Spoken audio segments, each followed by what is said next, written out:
and it's the work that you put in. That's why Mr. Hogan liked me so much, is simply because I wasn't the best shot maker and the best ball striker and all that stuff. I did what Mr. Hogan did. I worked everybody, and that's all I did. I put this game before everything else, and I lived it, I ate it, I slept it. This is golf with my whole life. I did it day and night, day and night. I would win a tournament and drink a case of Coors beer Sunday night, and then I was on the practice tee at 8 o'clock the next morning. I had a hell of a hangover, but I was okay. I mean, that's what I wanted to do. When I give a clinic, I try to make it instructional. I don't stand here and just pound balls. You know, I've won a lot of tournaments, so you know I didn't win those rolling it. So you know that I could, at one time or other, I could hit it a little bit better. Now that I'm climbing up on 82, I don't seem to hit it as good, as often, and as far. But I'm going to explain to you about a set of golf clubs that I just got for some of us older gents that has helped me a lot. Actually, it's brought me out of the house and wanting to play again. I actually quit playing because I couldn't hit it far enough. I didn't enjoy it. It wasn't that I could play the 3 tees and whatever. I just couldn't hit it far enough. And every time I'd get out there 140 yards, I would be trying to knock the hell out of a 7-iron and come up short of the bunker or the green. And I'd miss these shots because I was always trying to hit it. But I've got a set of clubs here that I'll explain to you for a minute. But when you play golf, and what I wanted to get on to you about more than anything is the putter and the wedge. That's what's important. You can roll the ball with a driver. You can hit any iron you want to up by the green. But now, where do you save these strokes? It's with the wedges. With the wedges and with the putter. And there's certain techniques that you have to use. And if you practice, if you know how to practice and what to do and how to do it, you'll even practice more because you'll enjoy it. The biggest mistake that everybody makes playing wedges is they hinge. Always remember, when it comes to a short game, it's called a deceleration shot. If you've got a wedge and it's not 110 yards, which is your max, that is a deceleration shot. And what's going to happen with a deceleration shot is the top of the club, which is the most important part of this golf club, believe it or not, is the top of the grill. When it comes to short game, whether it's putting or whether it's chipping, is you never want the top of the putter to work backwards. Nah, I just blew your whole deal, didn't I? You never works backwards. Just think about what happens when this works backwards. When that works backwards, this works up. There's no way that you can hit this shot the way you want to. You see people always chipping and they're going. You see that? This is what you do. You get here and you go, and you're trying to help it. The people that designed these wedges went to MIT, Harvard. They're engineers. They put bounce on this club to help you. They put bounce on that club for you to when you come down with this club, you come down on the ground, the bounce hits, lifts the ball up all by itself. You don't have to do anything. You have to keep the front of the club, watch, the front, you see how it stays in front of this club?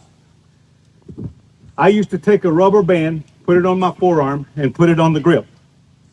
Great way to practice. And I would practice. When I come through, you wouldn't see this from there.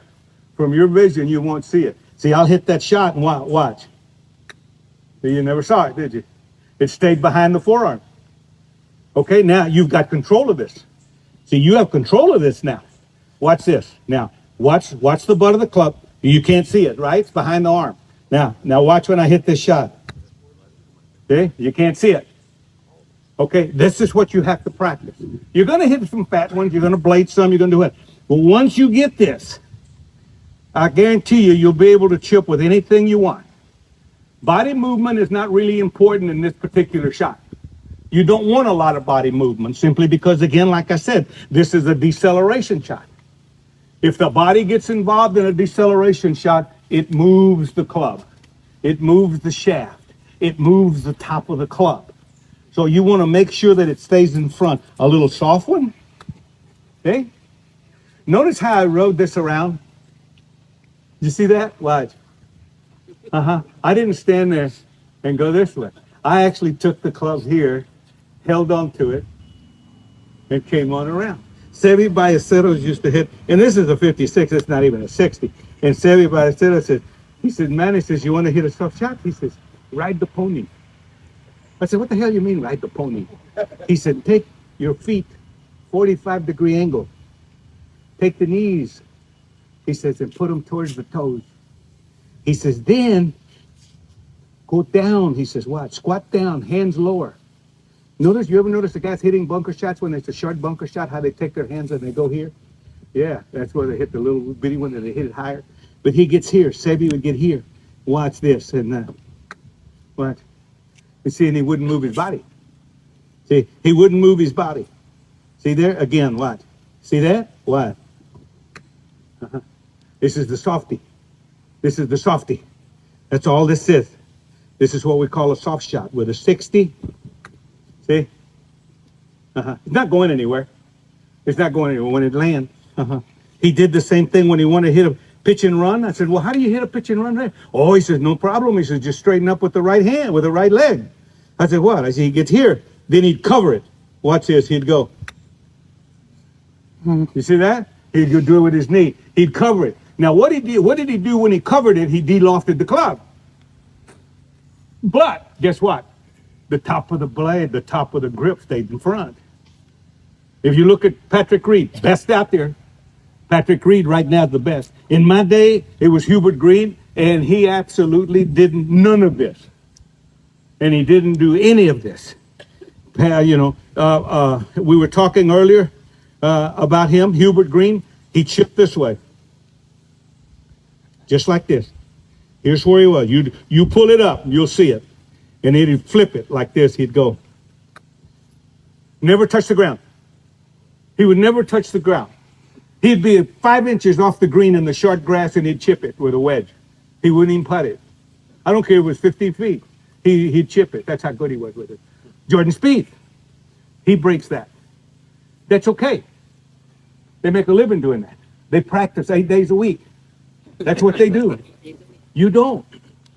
You need to get a rhythm. You need to get a way of doing this. You can practice this with a plastic ball outside in your yard because the whole thing is the rhythm, is being able to keep the front of the club. See that? Watch the ride around though. That's what you got to watch. You got to watch the ride. You understand? Yeah? I actually bring the club around with the back of the left hand parallel to target.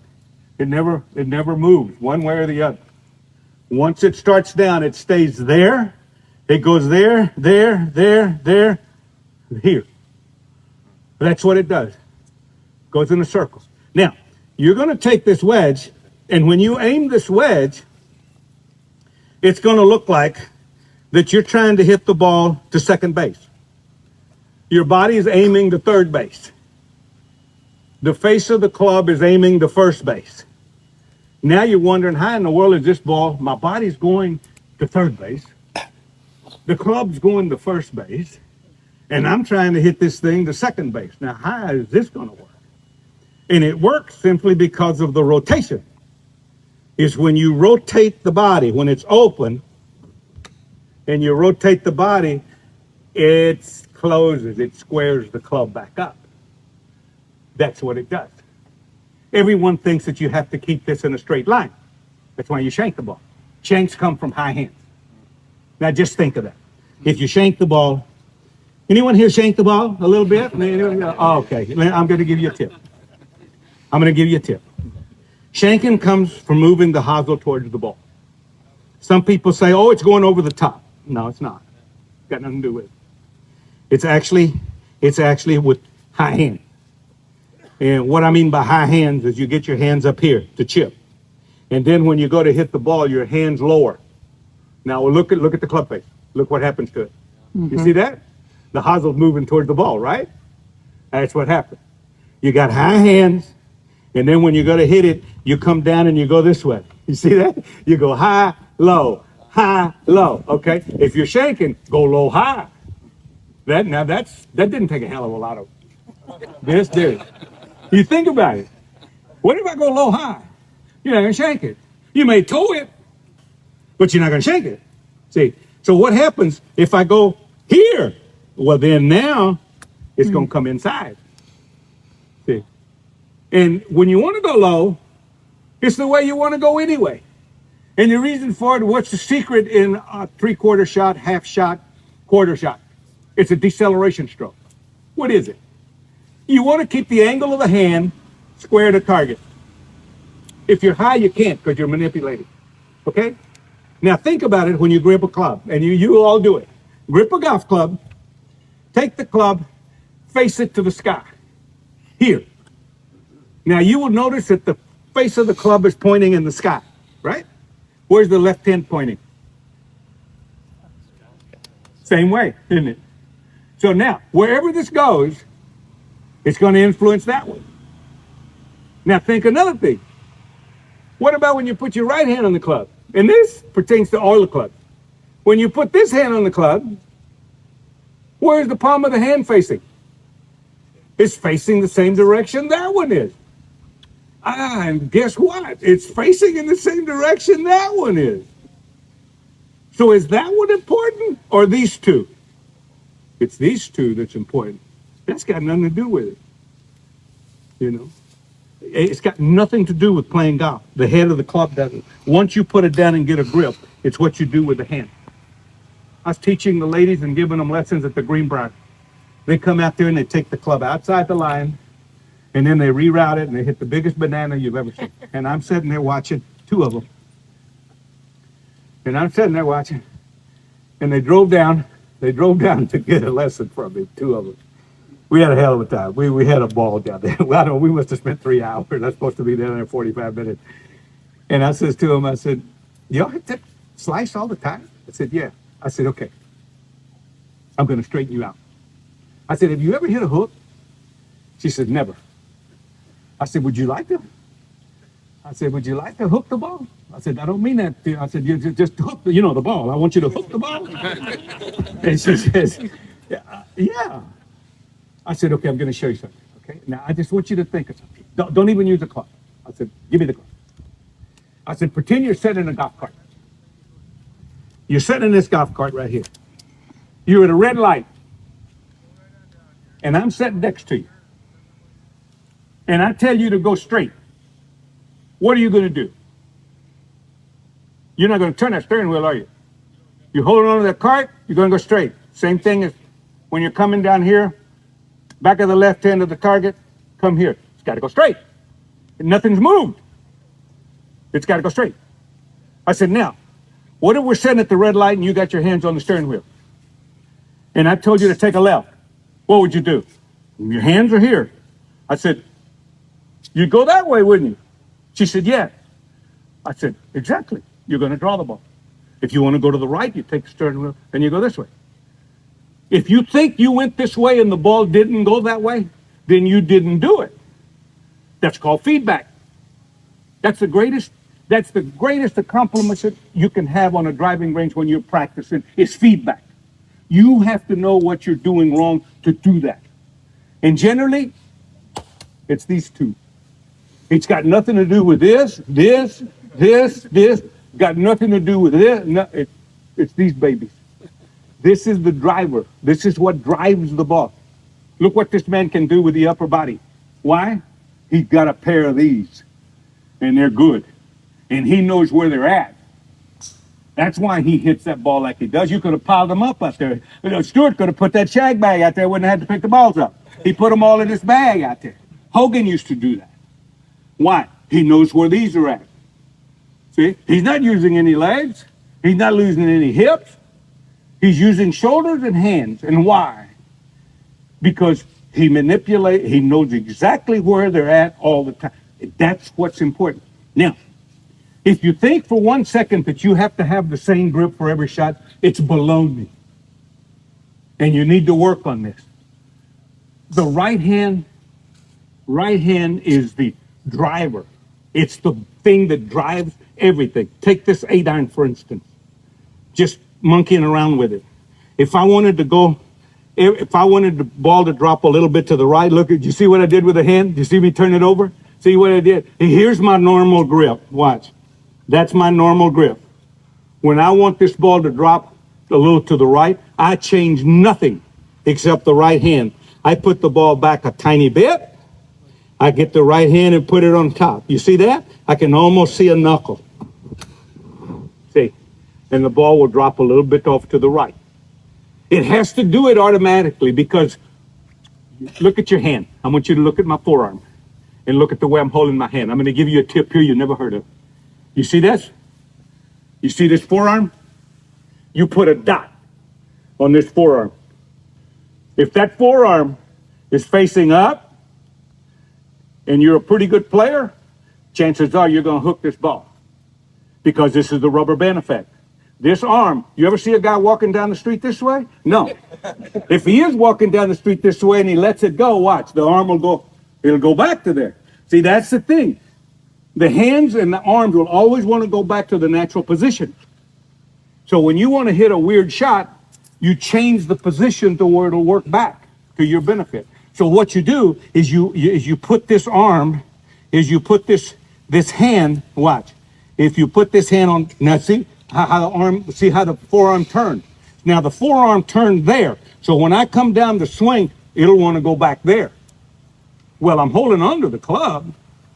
So what's it going to do to the face of the club? See, is I'm there, so what? It's going to open the blade. You don't have to do anything. You don't have to change your swing. All this business, put the right foot back. Oh, let's get open. I got too much weight on the left. I fell back. Yeah, it didn't do with it. It's got nothing to do with it. You're going to draw the ball? Okay, so now you can see some of the forearm. You see that? Now it'll come. See, I mean, it don't get any better than that. I don't give a damn what you tell me. See, it's crazy. It's crazy how you do it. You know, people say, well, you can't hit the ball high. Oh, no, I can hit it high. I just don't want to. And the guy says, what do you mean? I said, when you get the ball way up there, it takes a long time to come down. A lot of stuff can happen to it. It can hit a bird. There's a lot of wind. I said, I like to play down. But if I want to hit the ball high, I can. What I do is I lean. You see, I lean back. And I want to hit the ball high. I'll get on this side. Get the hand weak. And then I'll stay on the right side. See? And then I stay back there. Anytime you move your body forward, you will decelerate the club. De-loft the club. People that hit the ball low crawl with it. They crawl. They go right with it. And this is what happened. That's like a low ball.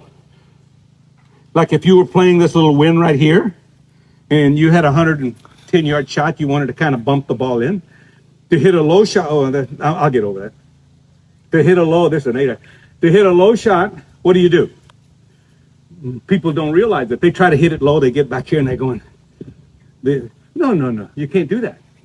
Everybody, when I went on tour, hit low shots, hooked them. It's not hard to hit a ball low if you hook it. Not easy at all, not hard at all. Because you're de-lofting the club and you're closing it. So the ball's not going to get in the air. But it looks like a fish hook. You know, it looks like this. To hit a golf ball low with every club in your bag, including the sand wedge, is you must crowd it. Is you got to get on top of the ball. And the reason you get on top of it is because you can't release it. Because if you release it, you'll shank it. You have to pull the club in. And to pull the club in, you got to pull this hand up. And when you pull this hand up, it keeps the club square to target, and it takes loft off. See, you get right on top of it, right there. See, and that's how you hit this little bump and run. This is how it comes up. See, that's how you do it. I do it because I know where this is at. I always know where this is at. This is the most important part of playing golf when it comes to three-quarter shots, any deceleration shot. If it's a deceleration shot, you have got this. This is a sand wedge, and I can get right on top of it. See, I can do all that. All these little shots, and you notice how the butt of the club always stayed with the forearm, or it stayed in front of the blade. Now, I'm going to give you the best tip you've ever had. This is the one you struggle with. That little mother right there. That's why you have 100 of them in the garage. You guys are all guilty. Every one of you are guilty. You got hundreds of them in the garage. You think you hide them from mama, but they know. They know where you got putters in that garage. You trying to get them at the pro shop, and don't put it on my bill. Don't put it whatever. Well, let me tell you about this baby here. It has nothing to do with putter. It doesn't make any difference what this putter looks like, how it's built, as long as it has the right lie and the right loft on it. You should have no more than 3, and the lie should be standard. All that business of standing with the putter out there 400 yards, it's not going to get it, because the putter will feel like a sledgehammer, number one, and you can't get it back, and you start getting the yips, and you start doing all stuff. This one here is more important than the one I just used, as far as this little baby right here. You see the cap on that thing? Whatever you do with this is going to influence this. And this is why you're a bad putter. It's because this doesn't move back with the head. It moves forward when the head moves backwards. When the head moves backwards, the top moves forward. They got to meet. You see that? They got to meet. Never going to meet the same way twice. Okay? Never going to. Then you'll get to the point to where you'll get so discouraged that you'll get the yips. You won't be able to take the putter back. It's not the point that the guy can't hit the putt. He can't get the putter back. And once he gets it back, he realizes it's not square and he's too far back, so he slows down. And I mean, it's like this. Like swallowing a ball of baling wire, you know. I mean, you can't do that. So you have to make sure that this baby here. Why do you think people that have the yips can go to a long putter? Okay, why? This doesn't move. Think about it. This doesn't move. They stand there and they go. It stays there. You know, it's not moving that way. It stays right there. And they go this way. That's why they can putt with it. The short putter, the arm lock. Why do you think they can putt with that when they have they have the yips? It's because it's locked in. Watch. See that? It's locked. So this thing can't go back or not. It goes with the head. Well, however that moves, this moves. You see, that's why you can putt with it. You see that? But once you get here, you'll start going. I know. I'm guilty. I'm guilty. I mean, I start bleeding out there sometimes when I putt. I putted with my boy at the father-son. I hit putts from here to that bucket. I couldn't have made it if it was the bucket. I mean, you get the yips, you can't. There's not a damn thing you can do. I hit those waves. But he told me, he said, "Don't worry about it, Dad. I'll make those putts." And he did. We were tied with 4 holes to go, and Dustin Thomas and his dad birdied 2 of the last 4 holes and beat us by a shot.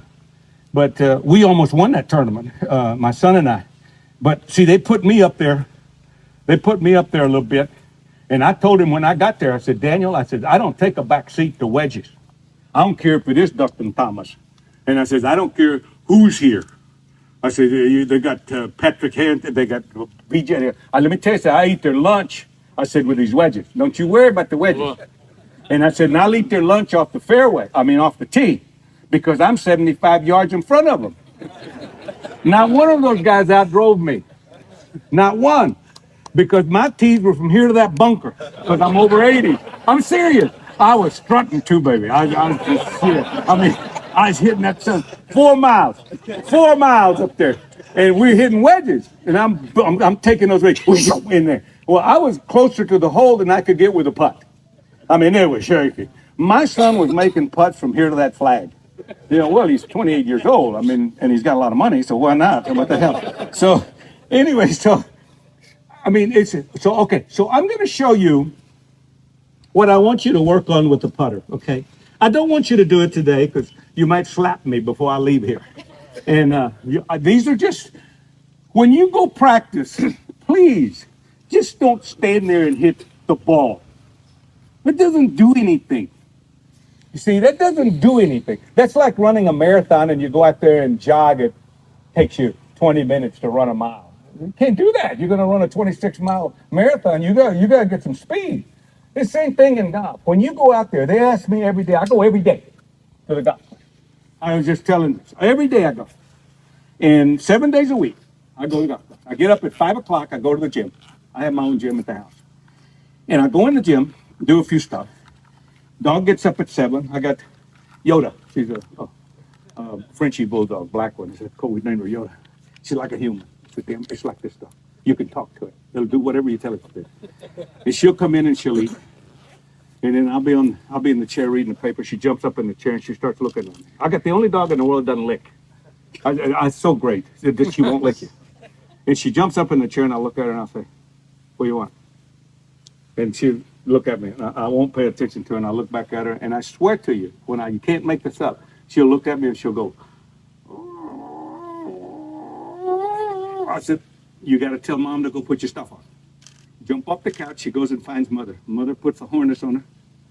I click the thing. I get the poop bag, the whole thing. Here I go. 6 major championships. I'm over there lifting. Which is okay. I love it. I love it. So we walk a mile. Can't walk long for them. They got short legs.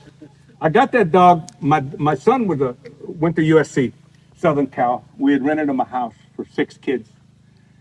And one April, they were fixing to graduate, and one April, I got a phone call at breakfast, and it was New York visa. "Mr. Trevino, are you in California?" I said, "No, my son's at USC." He said, "Well, that covers it." I said, "What's the problem?" He said, "Well, you just got a hit on your visa for $2,000. I said, "What the hell did he buy?" And says, "A bulldog." Oh, Jesus. I looked at my wife. I said, "He bought a bulldog." She says, she threw the toast down, and she said, "I'll kill him. I said, "Claudia, you got 6 kids there, leave them alone." So she goes in the computer to find out about a bulldog. Well, the one thing she found out about the bulldog, and they have a big swimming pool in the back of this big house, is that it doesn't swim. And they got this pool. And my wife said, "Go get it." "What?" She said, "Get in the car and go get this dog." I said, "Claudia, we live in Dallas. You're talking about LA. She said, "Go get the dog." 21 hours later, I pulled up at the frat house, put the dog in, went to Palm Springs and spent the night, drove the dog home. Now, if I ever come back again and you see a bulldog head cover, it's going to be right here on this driver, because now I can't touch my wife. I can't get near my wife. I tried to kiss her goodbye. I mean, I'll kill you. I said, "I'll make a head cover out of you."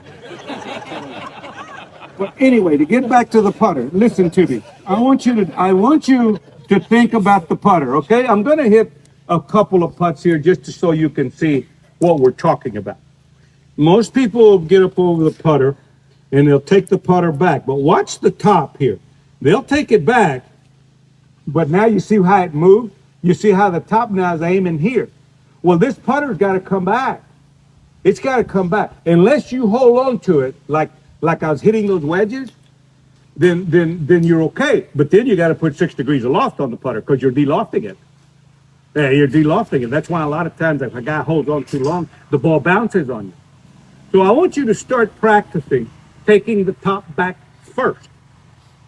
It'll be a weird feeling, but you will be surprised how much better you'll hit it and online. Now watch what I mean. You put your hands on it, and don't worry about that head. You push the handle back. Watch. You see that? Watch. Watch the handle. Watch the top of the handle. Watch. It's almost like you're pushing back with the palm of your left hand. Plus, it'll reduce the backswing. Most guys that forward press, or this handle goes forward, the putter on a short putt gets there. That's too far away. You can't hit this putt. You got to slow down. And when and if you get up in the years, you're going to start yipping it. So what you want to do is just practice, is take the top back first, If you watch Tiger Woods, when he practices one hand, he hits thousands of putts one-handed. And he doesn't use the left hand. He uses the right hand, but watch. He will pull the handle back. See that? Watch this. The handle goes back. They used to make a device called the Bickler. Remember, had a thing that went in there, and then it went up against your forearms, so the butt of the club couldn't move either way, and you had to use the V to putt with. It was almost like this here. See it? How the putter stayed in the middle all the time. If you're not putting well, chances are this is moving too much on you. So what you need to do when you have some time, like I said, I don't want you doing it today, is you need to start putting it down and seeing if you can just push the back. It's push it back. It's push it back. Push it back. Push the butt back, through, back, through. As a matter of fact, now what's going to happen is you're going to hit this ball. You're going to hit this ball before the butt gets to it. In other words, they're going to meet there. And this is when you're going to have a chance. See, we're making it. It's almost like going this way now. Instead of this way, it's almost like going this way. And it'll improve it. I want to hit one drive, and then we'll go have some lunch, okay? Hey, it's getting cooler. Is it going to rain? It was beating up Chicago last night. I was watching it. Now, driving, again, get tested. You got to go get tested. You've got to go to someone that can test your golf swing, see your speed, right shaft. Club doesn't meet that much. It's not that important as far as what club you're going to use, as long as it's got the right lie on it. But you need to get fitted. You need to get fitted for a golf club. It's so important now, and especially as you get older, because your body changes, the swing speed changes, the swing gets shorter, it gets more inside or outside. It gets outside as we get older simply because we can't turn our head, believe it or not. And it's a no-no. It'll cost you nothing but distance. And I'll demonstrate two drives, and that's it for you, because I wanted to demonstrate what happens to you when you get to the point to where you get up in the years. Now, it's like getting in your car now as you've gotten up in the years.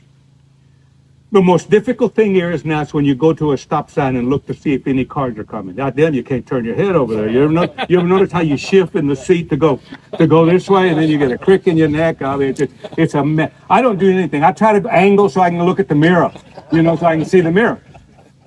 Well, what happens when you play golf is you can't see the target from a square stance. And as we get older, you can't turn your head. You're here, and now all of a sudden you look up. Well, hell, this is as far as you can see. You're trying to look at something down here. You're looking over there.